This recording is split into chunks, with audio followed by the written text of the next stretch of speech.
What's cooking, good looking people? It's me, King Adalbert. Adalburn, not Camembert. Right, that's it. I need a new name. Is there anything I could come up with? Just imagine inspiring speeches and a bow and fighting in melee. It's Paragorn. Sorry, Murmiaster, it's your fault. Welcome to Paragorn channel. And most of you will know that I'm a PvE player, which stands for Player versus Environment. You might say that I'm not the best person to get an advice on PvP from. You will be correct. What I can do, however, is read third-party articles which will explain everything, and I can just tell you what I think about them and summarize them more or less. Of course, every link will be in the description of this video. But before we go into the best classes for PvP, it will be best to start with some basic advice, because I know that most of you guys are experienced, but some of the people out here will be new and they also want to learn how to PvP. Well, advice number 1. Instead of just clicking every person each time you want to attack, you can just select them with C if you wish to attack the closest person, but more importantly, you need to press Ctrl and space so you attack them, but also you telegraph to the rest of your allies that you're attacking them. Then your team can just press T to attack the same person you are attacking, and vice versa. When someone attacks another person with Ctrl and space, you can press T to automatically target the same foe. Now, focusing on one player and having a specific tactic for the fight is very important on Guild Wars 1, which you would learn very quickly about if you didn't have one. Besides being an RPG, Guild Wars is very much a tactical game, so please do focus on what you choose first, who you attack first, what skills you have, what set you have, what build you have. This is very important for different circumstances. So the rule of thumb is that ATAC and DPS need to focus on one person altogether, and a healer or support class just supports them instead of dealing damage. Also some damage output can be given, but mostly please do help your friends attack while tanks and damage per second damages per second. So yeah, tactics over waving your weapon around and shouting. Failure to understand that will equal failure in achieving victory in PvP, so it is incredibly important that you put your self together, and instead of going on to the front, just focus on fighting as one team. Now make sure you and your buddy attack one person, and when you choose this person, stick to them.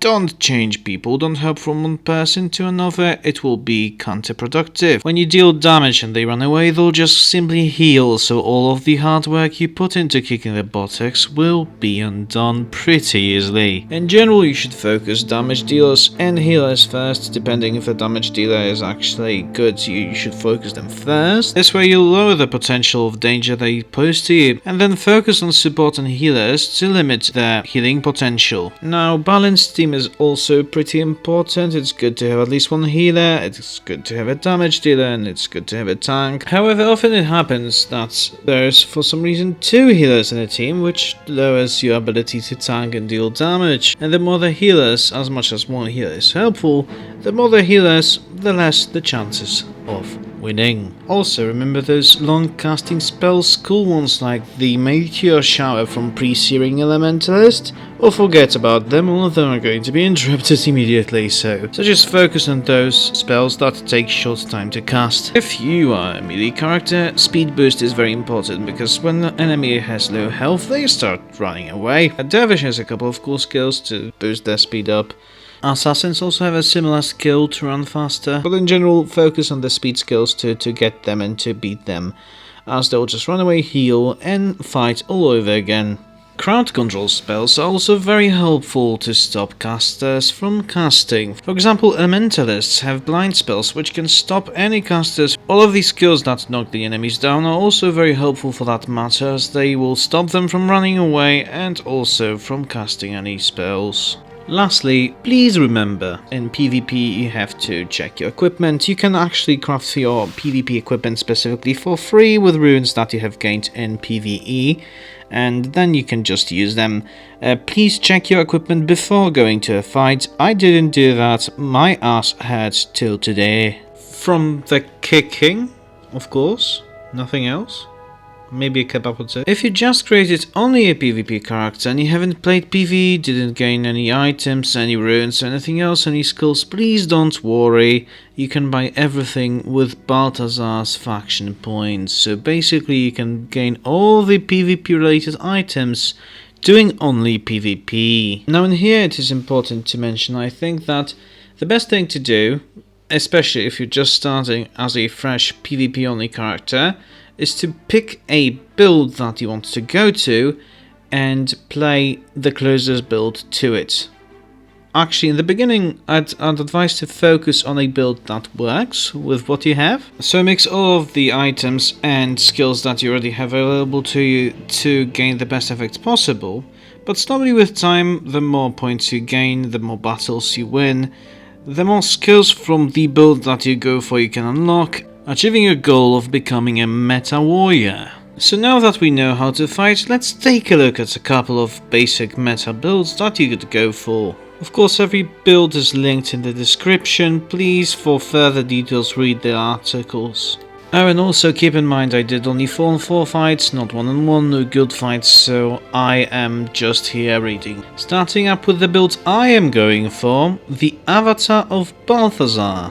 You need to level Mysticism, 11 points plus 1 point from your equipment. Scythe Mastery, 10 plus 1 plus 1, the first one coming from the blade of the scythe and the other from the shaft. And lastly, Wind Prayers, 10 plus 2, also from the equipment. So starting up with the skill that gave title to this build, Avatar of Balthazar makes you tankier.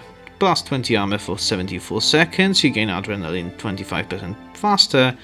And whenever you lose a Dervish enchantment, all foes are set on fire.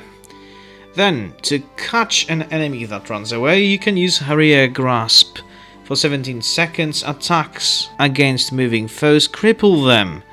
And when you cripple the enemy 3 times, the enchantment ends. Radiant Scythe. This attack strikes for plus 1 damage for each point of energy you currently have, making you actually want to have more energy when you do this attack. Wearying Strike. You remove 1 Dervish enchantment. If that enchantment was removed, you inflict a deep wound for 9 seconds. You suffer from weakness for 10 seconds if the enchantment wasn't removed, so keep that in mind. Rending Aura. Flash enchantment spell. When you cast this enchantment, all nearby foes takes 34 cold damage. For 30 seconds, your attack skills remove enchantments from knockdown foes. When this enchantment ends, nearby foes are affected with cracked armor for 8 seconds. Now for the first optional slot, I would go for Heart of Fury, as your attacks just are 25% faster for 8 seconds without any downfall. Whirling Charge. For 5 seconds, you move 33% faster, but if you strike a foe, all nearby enemies take 50 cold damage and the enchantment ends. Lastly, pick Resurrection Signet. It's important to keep your team alive. Forget about the other slots.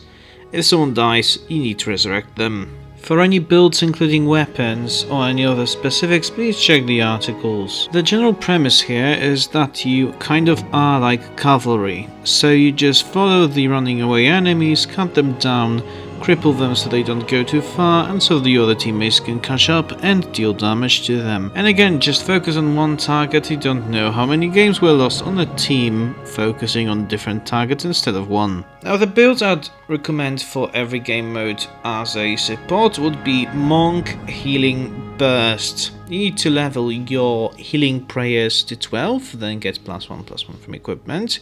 Protection Prayers 8+1 from equipment, Divine Favor 10+1 and Shadow Arts 2. The skills that you need to use is Healing Burst, where the name comes from. Target ally is healed for 150 damage. All party members in the earshot of your target gain health equal to the Divine Favor bonus from the spell. Smiting Prayers are disabled for 20 seconds, so after you do that, you can't attack, keep that in mind. Patient Spirit. For 2 seconds, target ally is enchanted with Patient Spirit. Unless this enchantment ends prematurely, that ally is healed for 114 health. When the enchantment ends, target ally gets healed for 35 health again. Infused health will make you lose half of your current health, but the health will be healed to your ally for 134% of the amount you lost. Guardian for 5 seconds will make your target ally have a 50% chance to block attacks. Shield Guardian for 3 seconds will make all party members in the earshot have 75% chance to block incoming attacks. If the attack is blocked, all allies in the earshot are healed for 28, and Shield Guardian ends. Cure Hex will remove Hex from an ally, and if Hex was removed, the ally will be healed. Draw Conditions.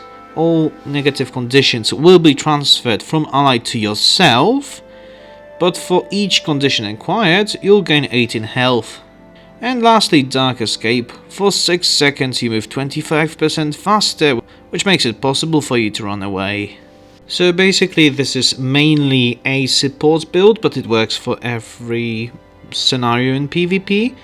All of the hexes, all of the damage is basically redirected to you, and you are also being healed.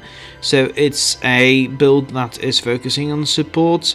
It's difficult to play. I wouldn't want to start with it, especially that I'm not a PvP master. But it might be helpful, especially if you learn to play it well, to support your team. If you like to play Warrior in PvP, I have good news for you. There is a build called Devastating Hammer. You need to have 12 plus 1 in Hammer Mastery and 12 plus 1 in Strength. Ignore swords and ignore axes, obviously. First skill you'll use is Devastating Hammer.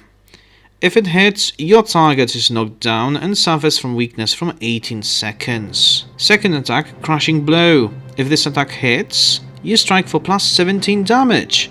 If you hit a knockdown foe, you inflict a deep wound, lowering your target's maximum health by 20% for 18 seconds.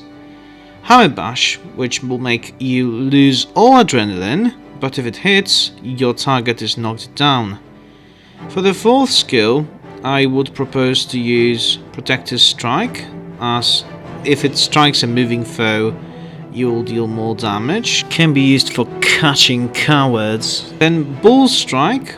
If this attack hits a moving foe, it will deal plus 28 damage and your target is knocked down. Flail. For 14 seconds you attack 33% faster, but move 33% slower, so it's good for tanking, but it won't do as well in a chase. Enraging Charge. For 14 seconds you move 25% faster. It ends when you successfully strike target, which is similar to the Welling Charge of the Dervish, but you gain additional adrenaline. And lastly, Resurrection Signet. Obviously, it's pretty mandatory. I don't think I have to explain how to play this build. It's basically me take hammer, me smash. Someone runs away, smash. Someone runs away, I couldn't smash. Run fast to catch them. It's basic tanky build, which is pretty alright, and I would recommend to play it if you want to play a warrior. Now, if you want to deal some damage from far, I would propose to use an Elementalist Gust build, which, as the name suggests, uses Gust skill as its first skill, but to use it you need Air Magic 12 +1/+1 from equipment, and Energy Storage 12 +1. First skill, Gust. For 11 seconds both you and the target's ally that you picked move 33% faster. When you cast this spell, all foes near you take 66 cold damage, and also are knocked down if they were moving. Gale will knock down a target foe for 2 seconds. Lightning Strike will strike a foe for 47 lightning damage, and has 25% armor penetration. If you are overcast, the foe will also be hexed with Lightning Strike for 3 seconds. When this hex ends, the foe is struck again. Spell Shock will target foe will take 29 lightning damage and has cracked armor for 19 seconds. Blinding Flash. The target foe is blinded for 8 seconds. Aura of Restoration. For 60 seconds you gain 1 energy and are healed for 460% of the energy cost each time you cast a spell. Pretty good. And Air Attunement. For 58 seconds you are attuned to air. You gain 1 energy plus 30% of the base energy cost of the skill whenever you use Air Magic, which basically all of these spells are Air Magic besides the last one. Resurrection Signet, pretty obviously necessary. This build is for dealing damage, but it's also for interruptions, so you are both doing damage dealing, but also crowd control. Well, 4 builds will be enough. If you want to learn more about PvP builds when Guild Wars Reforged comes out finally, drop a like to this video and let me know in the comments below. Subscribe if you want to do so I can make a video for you to watch. Tell me if you would be interested in concept of Let's Play when Guild Wars Reforged comes out, because I know most of you guys are pretty much my age, so you did play Guild Wars years ago, and I know that back in the days watching just Let's Play content was pretty much cool to put it in the background and do something productive in home. So if you want to do some Let's Play watching later, let me know in the comments. If you prefer tips and tricks content I'm doing right now, which I will continue to do, but if you don't want me to go for Let's Play, also let me know. That'll be useful as well for me to know what you want to watch. If you have any other ideas as well, let me know in the comments below. Hopefully YouTube won't ban me this time. Last time I wanted to upload a video, they straight up cancelled my whole channel thinking I'm a bot because I didn't watch any content before. Thanks so much for your attention. That was Paragorn speaking. A teraz pogoda.